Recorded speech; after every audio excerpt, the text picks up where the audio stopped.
Welcome to the Thrive Show, where we offer you practical advice that can be implemented into your daily spiritual lives to help you build a thriving home and a thriving sphere. Thanks for joining us. Well, hello everybody, and welcome to this episode of the Thrive Show. I am Brandon. I am joined with my wonderful wife. What's Sara. your name? Sara. Her name's Sara. I didn't forget. I was just trying to let her say her name, introducing people for themselves. So we're going to be talking about basically two ingredients that lead to emotional intimacy in marriage, and which, if you have emotional intimacy, you are setting yourself up for a thriving marriage. And basically what we're going to be talking about are one major thing, but with another thing that needs to be added to it in order for it to be really good in marriage. So like lifestyle website, there was a website that polled 100 different mental health counselors, professionals, and they asked them, like, what are the most common factors that lead to divorce? And the number one thing that they pointed to, these are people who work with marriages who are struggling and marriages that are on the brink of divorce or dealing with divorce in the moment. They pointed to, 65% of them pointed to communication problems as a factor, or one of the biggest factor. And then the second is resolving conflict, their inability to do so. Which really goes hand in hand. Yeah, so like it's both communication. Because if you don't communicate, it leads to some just very unfortunate situations in a marriage. You got two people trying to live one life together. Like, we got separate lives, but it's also all intertwined. Mm-hmm. So a lack of communication leads to some things. So one of the things that it can lead to is money problems. Now, that sounds maybe just like, whoa, that's out of left field, but it can lead to money problems if you have a lack of communication. Sometimes you just say the word money and it creates a problem just because of like what you bring to the table, how your experience was growing up, what you saw in your parents, and then now you're trying to join in a marriage and trying to partnership with somebody who has a total different upbringing and experience with money. And so the way that you bring that about, not just your experience and your baggage, but also the way that you're bent on whether you're a saver or a spender, or whether you budget or you don't, and like the goals and the values that you place your money into. I mean, you're basically having to navigate this road and trying to figure out, how do we come together so that way it actually can go in a direction that we both feel like we're okay with. Yeah, like money is a challenge in any marriage because it's a big deal. And we do premarital counseling a lot, some marriage counseling as well. And what is always the case is that the two spouses are opposite. They are opposite in the way they think about money and the way they interact with money and the way they value it and look at it as like, what is its purpose? So it's always, if you don't have communication about those things, if you don't talk about money, which many of us grew up in homes that didn't talk about money or didn't allow the kids into the conversation about money, then we never have it modeled for us. And then that can lead to us just assuming things. So it can lead to money problems. Another thing that it can do is it can make each of the spouses or one become emotionally distant. Mm-hmm. Yeah. Why? So like without communicating, making them distant? Yeah. I mean, if you're not communicating, then you're not having that connection with your spouse, because there's like, communication is the bridge from one spouse to the other. That's a way that you can build trust. That's a way that you can build experiences. That's a way that you can actually let the other into your world. Because if I don't communicate what my day was like, or what's going on, or how I'm feeling, how can Brandon know what's going on in my world? So that way there's this disconnect. And I have to communicate that because he's not a mind reader. He's not psychic. He can't just automatically know what's going on in my world, and vice versa. And so if you don't have open lines of communication, then you can't, the trust and that respect is harmed, because then you don't feel like you can communicate, or you don't know really what's going on in your spouse. And then a lot of times we fill in the narrative, we fill in the gaps of what we assume is going on, or we assume that they're experiencing, or they don't do something we expected. And so then we assume it's by ill will. And so like, just without communicating, you're automatically distancing yourself, because you don't know what's going on. Yeah, I mean, think about it, any relationship in our lives, right? The way we build trust is through communication, through shared experiences. And if we have a relationship that lacks communication, then that means we're projecting everything that's inside of us into the relationship. And oftentimes that's not positive stuff. We're not projecting, like choosing trust that things are fine. A lot of times it's just filling in the gap. Another thing is it can lead to your sex life suffering if you lack communication. And I know another thing that feels like out of left field, but it's true. Mm-hmm. Well, because just like we were saying, like if you don't have that trust and that connection with communication, you're not going to feel as close. And sexual time is time where you should feel close. And it goes a step farther, with the physical act of actually doing that. And so if you don't feel safe, if you don't feel respected, if you don't feel close, it's really hard to enjoy that area of your life. Yeah, because communication is the vehicle where vulnerability can be shared. And if you don't have vulnerability, you don't have intimacy. And if you don't have intimacy, then you lack trust. And then when it comes to sex, that is a very vulnerable experience, right? Like you're one with each other in the most intimate way. And if that is lacking, if communication's not there, then that's going to affect things. What I say, and I've heard other people say this, I don't know where the source is, okay? So don't make it out to be like Brandon thinks he came up with that, because I don't. But in a marriage, and I believe this is true, communication is the thermostat, right? It's what makes it go whatever temperature you want it to go. And then the bedroom, your sex life, is the thermometer. And what that means is if things are a disconnect there, then it's probably not because of sex, but because of something else. Yeah, and usually it's because of communication or a lack thereof. Yeah. High communication leads to the possibility for intimacy. And without that, you have a very small opportunity for any kind of intimacy to be had. Really, it's just impossible. So communication issues come about, and it's not just that it results in divorce, but it can lead to a lower satisfaction in marriage. So what we're going to do in the rest of our time together is share two things that are really vital for a thriving marriage and to gain more emotional intimacy. So if you and your spouse, if you feel like, okay, things are good, great. Then if you dial these things up, things can be even better. If you feel like, man, we're really struggling in some areas, then what we're going to show you maybe will help you diagnose where the issues are so that you can work on that. So wherever you are on the spectrum of satisfaction with your marriage, I believe there's something for all of us to take from what we're going to be talking about today. Yeah, absolutely. Ta-da! All right, so what I want to take us through is a matrix for emotional intimacy.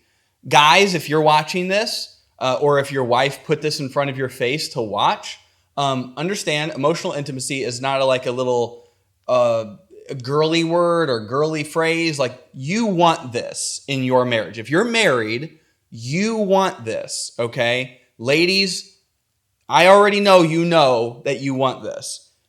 So what we're going to do is go through what this means is a combination of communication and care. Because communication is not the only thing you need. And there's more than this, but if you have high communication and high care, then that is going to be a beautiful situation. Where you start to get just off track is when one of these or both are low. So we're going to go through this emotional intimacy matrix, and hopefully what this serves as is a diagnostic tool. And then we're going to give you some practical things at the end where you can level up either care or communication in your marriage. So it's really important that we are honest with ourselves and with our spouse on where we see our marriage being. Because one of you could feel like, oh, wow, like we are high communication, high care, it's awesome. And the other person could feel like, well, I feel like we have high communication, but I don't feel a lot of care in the marriage. So it's important that we get honest. Communication is important, and obviously we already talked about that, but it's not just a matter of do you communicate, but it's how you communicate. And you can care But if your communication is not showing that care, then that you may think you're in one area, but really, like as we kind of dive into it, may not always be. And we always have room for improvement and to grow. Yeah. Okay. So we'll leave this one for the end, but let's go with the low, like the low part, low communication, low care. I'm going to write, and hopefully you all can read what I'm writing. That would be great. Good luck. Right. Okay. So, all right, Sarah, what would it look like for a marriage to have low communication, low care? I mean, I think at that point, you're basically at the point where you've got nothing left. I think that's when you you've been walled up. You stonewall one another. You just stop communicating. And at the same time, it's not just that you stop communicating and you're like hurt and all that, but you just kind of have gone numb. It's at the point where you just have nothing left to give. It's the point where you have no desire to communicate anything anymore. The gap between you and your spouse is grown significantly. And there's just like this growing level of apathy with it that goes along with it. Yeah. And usually this is like a low fade. It usually doesn't start here, but this is when we start to be worried about divorce. Yeah. Sometimes I think it sneaks up on you, and it's not usually an intentional place that you fall into. It's just like over time, things that are unaddressed or things that continue that you don't actually work through, you can easily land here. So I'd say, like, if you sense that you're here, the best thing you can do is to get very honest about this, and you you need to go and get some counseling, some professional help for your marriage. That's not anything to be ashamed about. Absolutely not. But if you are here, but you want to be here, then it's going to take some work, because there's a lot of layers and things that you need to untangle to get past it, because it didn't happen overnight. Mm-hmm. So it's not going to be fixed overnight. Right. Guys, this is not the 3-point plan that we've got that we can just fix it and everything's going to be fine tomorrow. That's not how this works. So, okay, that's low communication, low care. Let's look at high communication, low care. What does that look like? I would say high communication, low care would be like where you're just fighting all the time. Like you're dying on way too many hills. Like there's too many things that just make you just blow up, or just constantly just nitpick, or maybe on the other side too, where you're just talking about yourself way more, or you're more concerned about what's going on in your life, or you're more concerned about how things affect you rather than your spouse. And so things are very highly talked about or loudly talked about, but you're not really worried about how it's affecting your spouse. So it's not that you don't communicate, but it's that maybe it's a little explosive. Maybe it feels as though you're in this on your own, and it's not that you don't talk about it, but it just means that when you talk about it, it doesn't stay low volume. Mm-hmm.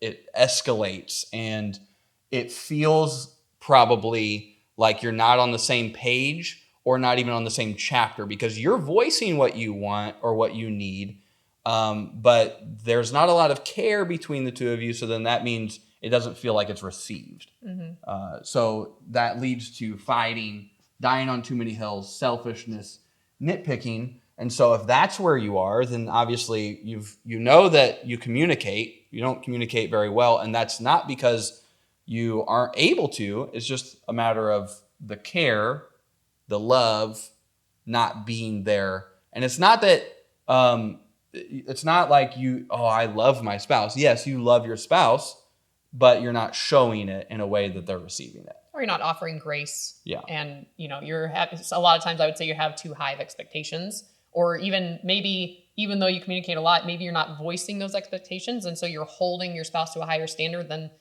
that they can't really meet up to. Mm-hmm. And I don't know. And I think sometimes too, like with communication, there are times where it's a loving and caring thing to do to not communicate in a moment. Like for instance, if you process things differently than your spouse does, if you're a slower processor than your spouse is, then like if my husband, which is not the case, but if Brandon was slow at processing and he needed to work through things, and I just come in like a bull in a china shop, and so I this just is opposite. Yeah, it is. Yeah. But if that were the case and I just constantly railed him and I didn't give him enough space to kind of process things, then I wouldn't be handling things in care. I may be trying to communicate and trying to communicate very aggressively, but I wouldn't be caring for him in the way that he needs to approach. Yeah. Very clearly. You were communicating clearly. Yeah. And concisely. Yeah. That's what you were doing, not aggressively. Okay. You know what I'm saying? Yeah. He's trying to, again, flip this on how he handles things. But yeah, if there's not care, then that means there's not a lot of concern about the other. I do want to say real quick, what I'm not saying is that doesn't mean that you should think of certain things as it's off the table to talk about. I'm just saying that there may be times where a little bit more time is necessary and I guess like with the too many hills, like, is it really a big deal? Like, let's say he's constantly leaving cups next to the sink rather than in the sink. You can talk about it. You can choose to be upset about that. But if that's something to where it's like you're going to constantly nitpick about it, in the grand scheme of things, is it really that big of a deal? And so that thing may not be worth the communication. You can try and then just allow him to be who he's going to be, or her. But that doesn't mean like, oh, finances is hard or sex is hard to talk about, so we're just not going to talk about it. That's not what I'm saying. But usually there are topics, especially for this area, where there are topics that are off the table. This is probably still topics off the table because there's a lack of care. Mm-hmm. It's like, oh man, like that just feels like it's going to be a fight and all that. Okay, so let's go here. Low communication, but high care. So we care, we really want, we want to think about the other person, but we're not communicating. So what does that look like? I would say that is where like the false sense of peace comes into play. Like where you don't communicate because you're afraid to offend or hurt the other person's feelings, or it may be a triggering topic, and so you just choose to avoid it because you care. You don't want to upset your spouse. You don't want them to be in a bad place, or you don't want this to be a fight between the two of you, so you just choose not to communicate about it. But it's false peace. It's not an actual peace. And then actually, by not communicating, you're creating that gap between the two of you. You're limiting the amount of intimacy you actually can have with one another. Yeah, so like usually no fighting, right? Yeah, no or little. Or when the fight starts, it's like snuffed out immediately rather than working through the debate or through the argument and actually working through all those things. Yeah, if you say, oh, me and my spouse don't fight. Okay. Red flag. It's not that you have to be loud or anything, but if you don't have disagreements, then that means you're probably not communicating. Mm-hmm. I would say too, so if you have a feeling of, if I communicate my needs or my wants or my desires, and it feels selfish to do that, I think that's where people would line here. It's like, I don't want to focus on me so much, so I'm just not going to share what I would like in a situation. And so it's like another false sense of selfishness. Like you think you're being selfish by communicating how you feel or what you would like. And, you think that you're putting too much focus on yourself, but every single person has needs. Every person has desires and wants.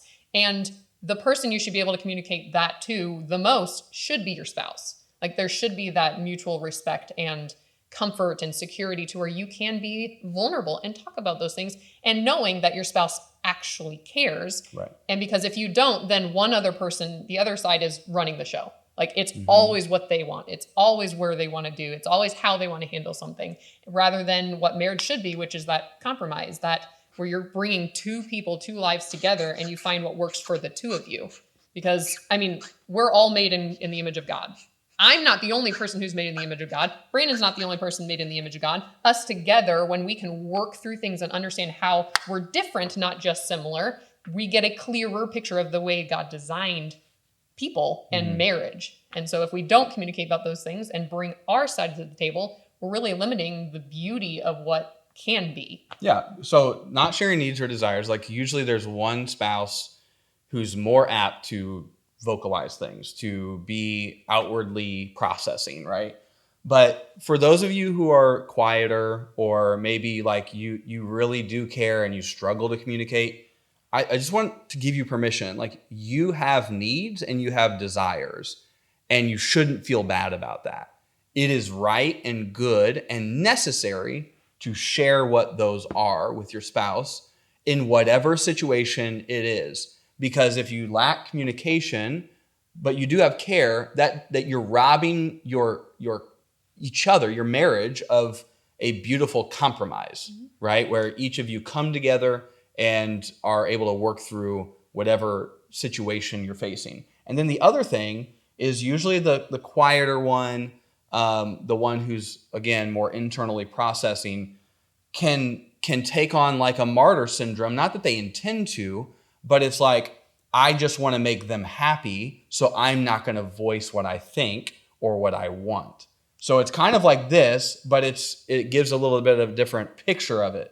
And when that lasts too long, it leads to bitterness. And that lowers the care level, and then you end up here. I look at this square also with a lot of fear.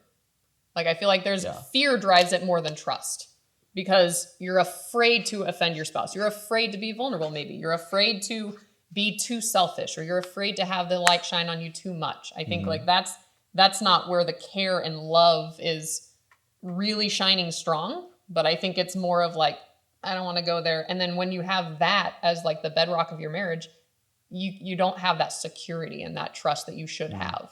Yeah.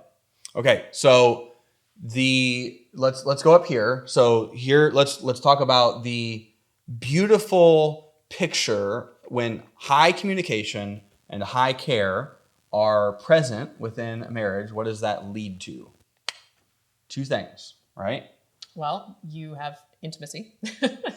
Trust. Have trust, fun.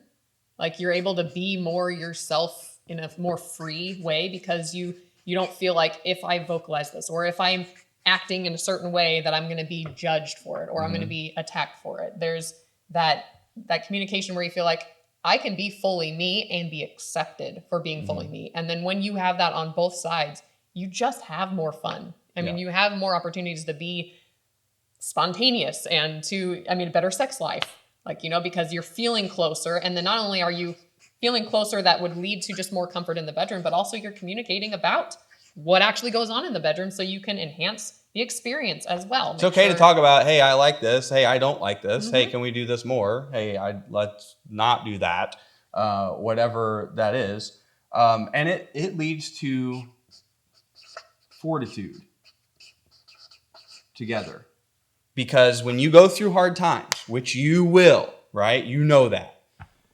When you care about each other and when you communicate to each other through that difficulty, then you will be set up to be able to press through. Because we will face hard times. Things will change, right? We will go through job changes or lifestyle changes, or the kids will get older, or you will have kids, or you won't be able to have kids. Or body changes. Right? Like, as you get older, just things change. And if you have communication and care, and you operate where nothing's off the table to talk about, and you approach it in a way where I'm not just thinking about what is on my mind, but I'm also thinking about what's on her mind and in her heart, and that leads to a beautiful thing. It leads to the opportunity, if you're not already there, to actually be best friends with your spouse. You're not just roommates. You're not just passing ships that happen to live in the same house. You're not just people who tolerate each other or have separate lives where you just sort of introduce little parts together. But it's literally we like each other. We know what to do when we have free time together. We have times where, through the challenges that life brings, we're actually drawn closer together because we can lean on each other. When one person's struggling more, the other can encourage and uplift, and then vice versa. And so you actually become best friends. You don't just become strangers who are just happen to be doing life together. Because when I'm struggling, I share it. I communicate it. When you're struggling, you share it. You communicate it. And then because there's care, there's the ability to press through and to encourage and spur one another on. Okay, so let's say, for those of you watching or listening to this, you recognize, okay, we're doing really well, maybe on both of these things. Keep pressing into it and keep exploring. You can be here, but you still have... Right. I mean, if you're still breathing, there is more abundance growth and more thriving that you can do. Yeah. But maybe you say, okay, we need to work on communication, or we need to work on care. We've got just a couple real practical things where you can level up your communication and level up your care.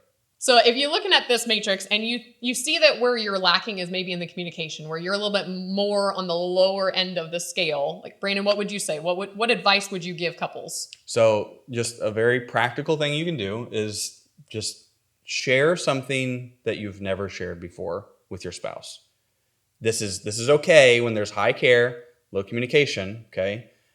So what is something that you've never shared before? It could be small, funny, silly, or like, serious. Like, do you remember? I don't think I've ever told you what I did when I was 6 years old and blah, blah, blah. Like, it could be as simple as if you're like an Sarah anecdote. and you can remember that kind of stuff. Right, yeah. But yeah, share something that you've never shared before. It could be serious or silly. It doesn't matter. Or decide, like, spend some time in reflection. What is it in our marriage that's off the table? What's the topic?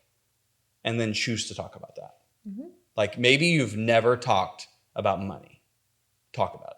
Maybe you've never talked about sex. Talk about it. Maybe you've never talked about a vacation, like, because you don't ever go. Talk about it. Whatever it is, big or small. And I would say, like, think about it before you just start talking and give yourself grace. Because if this is something that you are not used to talking about with your spouse, then start small and work your way up. Don't go in and be like, all right, we're going to spend the next 5 hours talking about this topic, and I have all this research, or I have all this, like, you may shell shock your spouse. Don't bring a big 3-ring binder filled with, like, research or something. Well, and don't get discouraged if the conversation is a little tense or a little awkward or something, because you're practicing and you're flexing a muscle that you haven't really been using. And so start small, start the conversation. The more you do it, the easier it can be, and especially if you're handling it with care. And guys, make sure you're attentive to the environment, right? When you bring it up, maybe go on a date and do it. Maybe not, like, when the kids are crazy, if you have kids at home, or when she's stressed, or when you're about to go to sleep, like. Or, hey, we're trying to get ready. Spot. We're trying to get ready for school, and I'm trying to get kids going, and it's like, this is the time we're going to sit down and have a serious conversation. Yeah, probably not. So pick your spot. So, okay, but if you look at this and they're thinking, okay, we need to level up care, Sarah, what can they do with leveling up care? Okay, well, first of all, if you're here, just as we said before, counseling. Like, that is something to where you may not be directly handling something face-to-face with your spouse. You could be, but that might be something to where you have to kind of work on you a little bit, because figure out, why have you gone numb? Why have you given up? And that can be something to where indirectly you're still showing your spouse, I care about you and I want to go seek help because I don't know how to get out of this hole that I'm in. Yeah, that could be as a couple or individually. Yes, exactly. Right. Yeah. And so, like, and that could be either individual counseling or marriage counseling, to where you're getting someone else who has experience and all to speak into your marriage to help you navigate some of the things. And doing both would be good. For sure. Yeah. Yeah. And then if you've gotten to the point where you're low care, you married your spouse for a reason. Choose to remember why. Like, start a journal and write down, like, 3 reasons why you fell in love with your spouse, why you married your spouse, why, if your spouse proposed to you, why you said yes. Because those reasons, even though you may have forgotten about them or you don't really feel them as much, they're still there, or they can still be there. And, even though you evolve over time and you change and your spouse changes, you're still at the root of it, for the most part, still your same selves. Hopefully a better version of yourself as we grow and evolve. But, like, I think remembering those things, because what we focus on is what we see. So if we're always seeing the areas where they're not measuring up, or they're not meeting a certain expectation that I have either vocalized or not, that's what I'm going to notice every time they mess up. And if I'm critiquing them all the time, then I'm going to see more opportunities to critique, versus flipping things around. As long as you're breathing there is good and positive are all around you, what we self-talk to ourselves matters, as well as what we speak to our spouse and about our spouse, and the way that we frame and the filter in which we view them. And so if we want to have a more caring marriage, we need to have more caring dialogue, more caring attributes, and more caring descriptions on how we view our spouse. And even if that means I can't see any right now, then go back to when you did feel a little bit more warm toward your spouse and start jotting those down. And then maybe continue the journal. Each day, choose one thing, one positive thing that you can see in your spouse. And bonus points if you can actually verbalize that to your spouse. Thank you for picking up that cup. Thank you for picking up your shoes, or thank you for picking up the kids, or whatever it would be. I know everything I say is picking up, but there's more things than just that. But I don't know, putting just down verbalize. the dirty laundry in the laundry basket. You know? Yeah, I mean, just finding ways to see the good. And the more you do that, the more you're actually reprogramming your brain to see more good and to care more. Yeah, that's legit brain science. What you focus on is what you notice more of. Like if you start thinking, I'm going to focus on the positives, you're going to start noticing more positives. And what oftentimes happens when there is low care is that things are communicated to friends about the negatives of the spouse. And we want to flip that and start making sure that we're communicating positives to ourselves about our spouse. And then also then just stopping the whole gossip thing with friends. If you lean into emotional intimacy more with friends than you do with your spouse about your spouse, that's not a good place to be. Well, so, that can even lead, especially if it's like an opposite sex person friend that you're sharing that with, that can lead to emotional affairs, not just physical affairs. And so like you definitely, the place that you want to have that level of intimacy and closeness should be within the home, within your spouse. So that's where we want to stay. Like figure out where you are in this and then make some action steps to actually grow, to level up in communication or care. And this would be awesome if you and your spouse did this together. Now, I want to just preview how this leads to not just emotional intimacy, but physical intimacy. I think we're going to do a part 2 of this because when you have high communication and high care, that doesn't just affect your emotional intimacy, it affects your physical intimacy where it's mutually satisfying and good in terms of your sex life with your spouse. When you're down here, that can be like duty sex, where it's just like we do it just because we feel like we have to. A lot of times this goes to either like the holiday schedule in terms of when you engage together, or maybe never, or very, very infrequent. And up here, it can also be duty sex. It can be selfish sex where you're not really caring about the other person and how they experience it. So we'll talk more about this, I think, in a part 2. So be watching for that, but hope and pray that this was helpful to you and your spouse. And we want you to thrive in your marriage. So hopefully this helps. Thanks for tuning in to this episode of The Thrive Show.